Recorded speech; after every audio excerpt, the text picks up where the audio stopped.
Hello बच्चों, let's see this question. This question says if the source is moving towards right, wave front of the sound waves get modified to. तो आपको चार diagram दे रखे, बताना कौन सा सही होगा किसके लिए जब आपका सोर्स मूव कर रहा है।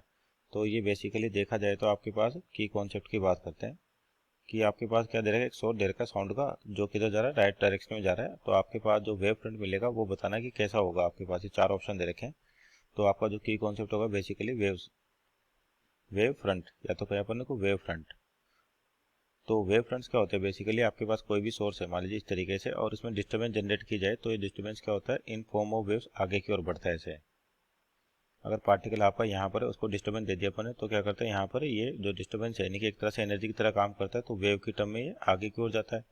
अब मान लीजिए यहाँ पे सोर्स क्या हो रहा है, साथ के साथ में मूव भी कर रहा है यानी कि आगे की ओर भी जा रहा है। तो आपका जो वेव फ्रंट है वो किस प्रकार से होगा, और आपका जो सोर्स है अगर वो पॉइंट सोर्स जो आपको दिख रहा है यहाँ पर, तो पॉइंट सोर्स की वजह से जो वेव फ्रंट बनते हैं आपके पास, वेव फ्रंट जो बनते हैं वो कैसे होते हैं, स्फेरिकल होते हैं।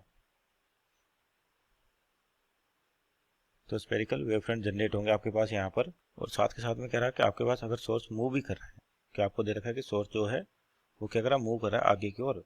तो ये तो कब वेव फ्रंट बनते हैं, जब स्टेशनरी है तब आगे की ओर जाएगा। तो आइगन थ्योरी के अकॉर्डिंग क्या होता है, आपके पास जो हर कोई सा भी सोर्स है नई एनर्जी सोर्स की तरह बिहेव करता है। तो जैसे ही आगे का जाएगा तो इनकी जो वेव दिख रही है आपको, ये स्फेरिकल वेव फ्रंट दिख रही है, थोड़ी सी कंप्रेस हो जाएंगे।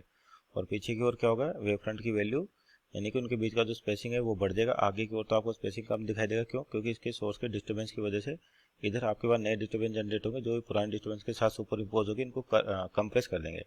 तो कंप्रेस करने से क्या होगा, वेव फ्रंट थोड़े पास पास आ जाएंगे आपके पास इस तरीके से फ्रंट में। वेव फ्रंट जो है आपके पास आ जाएंगे, और जो इसके बैक साइड देखें तो यानी कि जो वेव फ्रंट है वो आपके पास दूर दूर जाएंगे, क्योंकि डिस्टर्बेंस किधर जा रहा है, आगे की ओर जा रहा है।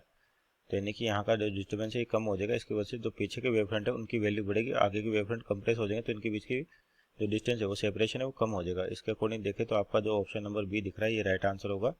Hope you understood well, best of luck.